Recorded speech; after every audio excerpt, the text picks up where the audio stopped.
Thanks for staying with us. We remind you to download the CVM TV app from the Google Play Store. Members of the political and wider fraternity in Spanish Town, St. Catherine, were plunged into mourning this morning with news that a parish councillor was among the fatalities in a motor vehicle crash. Former Mayor Owen Palmer lost his life on the roads of the old capital. Irvin Forbes has highlights of the councillor's public life. Untold grief for the councillor who died Sunday morning around 7 o'clock in a car accident in Willowdene community in Spanish Town. Councillor Palmer had succeeded Dr. Andrew Wheatley as the mayor of Spanish Town in 2012 when Dr. Wheatley was elected to Parliament.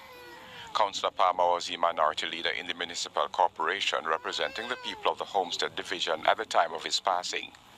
He won his division in the 2016 parish council elections and retained over 90% of the votes counted. The council this morning is poor. This is a young man that I've come to admire, come to work. His work ethics, his integrity, his passion for people is unquestionable. Local Government and Community Development Minister Desmond McKenzie described the late councillor as a good and loyal servant of local government, a strong contributor to its development and a colleague.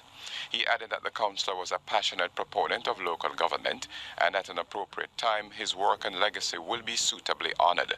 The minister notes that Councillor Palmer is the second elected representative at the local government level to have died in the last 2.5 months, following the passing of Councillor for the Maypen North Division of the Clarendon Municipal Corporation, Melvin Jones, who died on Christmas Day 2017. Meanwhile, the board and management of the Southeast Regional Health Authority has also expressed sadness at the death of Councillor Palmer, who was a member of the board. Irvin Forbes, CVM Live. The Electoral Office of Jamaica, the EOJ, is reporting that it is in a full state of readiness to conduct the by-elections in St. Andrew Northwestern and the Norman Gardens Division tomorrow. Voting will take place at 112 polling stations in St. Andrew North, West, and 52 polling stations in the Norman Gardens Division. The polls open at 7 and will close at 5 p.m., after which the preliminary counting of ballots will take place. The team at the EOJ has been working diligently to ensure all is in place for the by-elections. All necessary materials and supplies have been prepared and distributed according to plan, and training has been completed for all 420 election day workers. The electronic voter identification system will be used in both elections. There are 30,216 registered voters in the St. Andrew Northwestern constituency and 13,517 in the Norman Gardens Division. Only electors registered to vote in St. Andrew Northwestern and the Norman Gardens Electoral Division will be allowed to vote in the upcoming elections. Electors are being reminded that the use of or display of cell phones and cameras is not allowed inside polling stations on election day. There's been a quick response from the police to a homicide in the heart of the Brownstown community some 5 days ago, and the investigators are anticipating further breakthrough. This Chinaman was a well-known man, jovial with everyone who come along his supermarket. Want to start by from this Chinaman, and you and him can reason, and he say he's a good customer.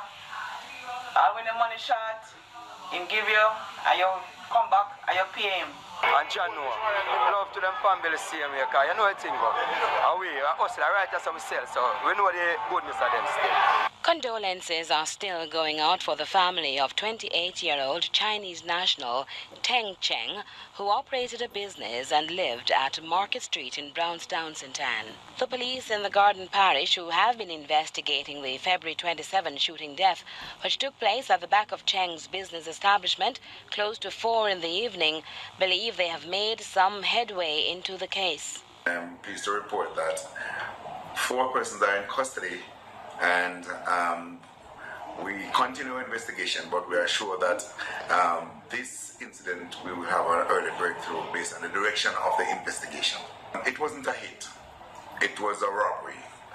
And the robbery, I believe, based on our theory again, it wasn't one that should result in a murder being committed. But I guess something went wrong, and the foreign national was shot and killed. The daughter of a woman found dead in a holding area at the Halfway Tree police station is demanding answers after it's alleged by the police that the victim committed suicide while in custody. Here's Nika Lewis with the details that led family members to believe their relative did not take her life. Couldn't even believe it. No time I couldn't even believe it. The reports are varied, but the fact remains at least two things happened in the matter concerning 51-year-old Desiree Morris of a Jonestown address in Kingston, who passed away while in police custody. It's a fact that on March 1, Morris was taken into custody by the police, who said they had 2 warrants for her. It is also understood that while in police custody, the mother of 2 died. According to relatives, the police informed them that Morris committed suicide not long after her detention. The police say Morris, while awaiting a hearing in the night court at the Halfway Tree holding area, was found with her blouse around her neck. Upon arrival at hospital, it's alleged she was pronounced dead. But her daughter refutes the claims. Oh, I get a vision last night that my mother come in front of me, and she walked out her hand to me and start crying and sent for hold on her hand and told me that no for worry myself. And I said why? And my grandmother vision that somebody in the family die, and the auntie of my foreign vision it. She is steeped in disbelief and appeals for intervention from the Independent Body for Investigations, INDICOM. Police said that my mother died 5 past 5, and them come tell me that the news last night 11 o'clock that she died. We couldn't even say that she take off her ganzi and tie it around her neck. I couldn't even believe that. Then them turned to my grandmother and said that she put one belt around her neck and jump off. Calls to get a more detailed response from the CCU's ASP Delia Garrick went unanswered. Morris has reportedly missed a hearing date for matter within the family that was before the courts. Nika Lewis, CVM Live. Following on the near-deadly attack that left 2 male students at the Ferncourt High School injured last week, the police, in trying to calm the tension, angered some parents, while there was an allegation about how some boys lost their hair. The senior superintendent explained why the teams from 2 units were deployed to Ferncourt High after a recent stabbing incident during which 2 male students were wounded. It wasn't to really enforce any form of tough type policing, it was just to bring the situation under control.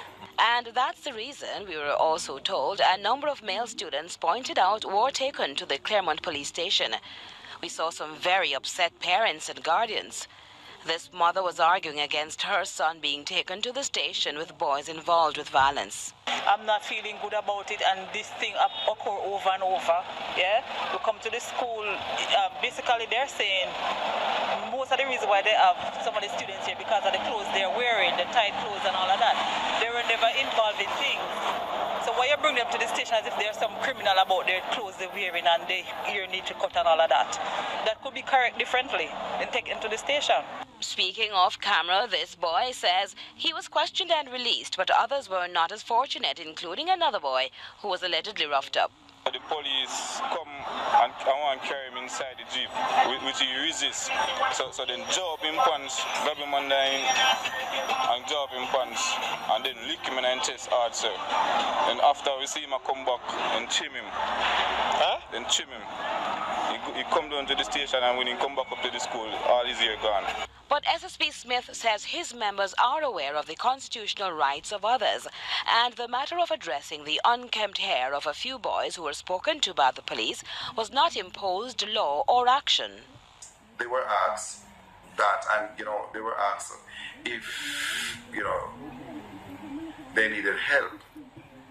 And they told the police officers that they didn't have any money to get their haircut, and the police recommended a barber. It is my understanding that they were not forced. It was a suggestion for them to get their haircut. They went to the barber cut their hair without any form of duress or any force. Residents and staff in Holland St. Elizabeth are demanding swift action from the authorities in addressing theft, which has been plaguing a school in recent months. Earlier this week, criminals breached the school's security system again. For that report, we turn to Nika Lewis. So close to tears, a disheartened principal recounts another act by criminals on her school, which has been in the news in recent months because of vandalism. And I suppose Jamaica must be tired of seeing me on the television right now, because last year I was in the same position where they broke into the school 3 times. Now, since then, we have installed a 16-camera DVR system, alarm, and patrol response. This is the 3rd or 4th time in one school year they are breaking into the school, and we're putting even a security camera system, and they still operate the school. What must we do now? How the students going to operate under this? No food for them to eat today again? No, man, we can't continue. It can't continue like this. Can't continue like this. Can't continue. The police and security have to do something. They have to show us today who break the school. The St. Elizabeth school has been hemorrhaging, such that parents and administrators have now lost hope. When we came, my office was entered. The cameras that point to the corridor where my office is, they were turned away. The monitor inside my office, a 24-inch monitor, is missing, and other cameras that would point to the corridor where the office is, they have been turned away, and the wire is cut, and disconnection has taken place. They have entered the canteen where they have taken 50 pounds of chicken, a 100-pound bag of rice. In my office, I had some mackerel, and they have taken the 2 cases of mackerel. Education under threat by vandals who seemingly feel that despite security measures, they will be lucky enough to steal from the young and perhaps escape the long arms of the law. Nika Lewis, CVM Live. Meanwhile, there's been another effort to boost the capacity of farmers to reduce the incidence of prey-deer larceny across the island. An anti-prey-deer larceny workshop was held in Clarendon late last week by the Community Development Committee with assistance from the United States Agency for International Development and the police. It was reiterated that prey-deer larceny has been estimated to cost over $5 billion annually, but the situation could actually be much worse. A regional study was done on the issue of prey-deer larceny by the Food and Agriculture Organization. I believe it's 2013.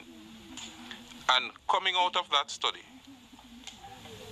it says only 45% of farmers actually report incidences of farm theft. So what does that say about the $5 billion figure? Well, a representative of the USAID lamented the several challenges facing farmers in Jamaica. These include obstacles to them getting the desired prices. Getting a proper price for your products, getting your products to market, the weather, the droughts, the floods, working 7 days a week, all of these things that you have to endure as farmers, and then on top of it now, this incredible problem of larceny, which I knew was a problem, but I'd never had any idea it was to the extent of $5 to $6 billion. That is, even by the United States standard, that is a huge number, and would have an immense reaction to that. The highly anticipated hybrid energy storage solution to help secure grid stability and improve reliability was officially launched with a groundbreaking event at the JPS Hunts Bay Power Plant substation this week. The facility will be the first of its kind in the Caribbean and one of the largest facilities being installed in the world this year. The energy storage solution will have power readily available in the event that solar and wind renewable systems suddenly lose power due to cloud cover, reduced wind, or other interruptions. The project involves constructing a 24.5 megawatt facility. This initiative will also provide a much faster, cost-effective, and environmentally friendly spinning reserve or backup as an alternative to traditional generation spinning reserve. Today officially signals JPS's transition from supporting renewables to truly leading in the development of renewables for Jamaica. And when utilities get behind renewables, big things can happen. And so this is a tremendous day for JPS and a tremendous day for Jamaica, because when you think about Jamaica and what it has, we're really starting to begin the true capitalization of the benefits of the resources that we have in this country. The project will be constructed at a cost of $21.6 million or 2.7 billion Jamaican and is slated for completion by April 2019. The government, through its portfolio minister, has given its commitment to bridging the gender gap between males and females in the fields of science and technology in the coming months and years. The minister spoke today at the International Women's Day commemorative church service. The Gender Affairs Minister Olivia Grange told the congregation that despite strides by women, there are still major gaps. 17% in engineering and computing at UTech and 32% in engineering at the University of the West Indies between 2015 and 2016. Even though more and more women are starting businesses globally, they still manage fewer businesses than men and run businesses that are in less profitable sectors that grow more slowly and are ultimately more likely to fail. So bridging this gender gap is vital for achieving sustainable development and fulfilling the promise of the 2030 agenda to, and I quote, leave no one behind. To this end, she outlined a number of measures put in place by the government to bridge these gender gaps and minimize the challenges. As a government, we have to provide an opportunity to increase the aspirations and understandings of girls and highlight the myriad of opportunities that are potentially available to females in the non-traditional industries. We also have to challenge young persons, particularly girls, to make a difference in their communities, realize and unleash their personal power. This is CVM Live. We go to a break ahead of news from overseas. Stay with us.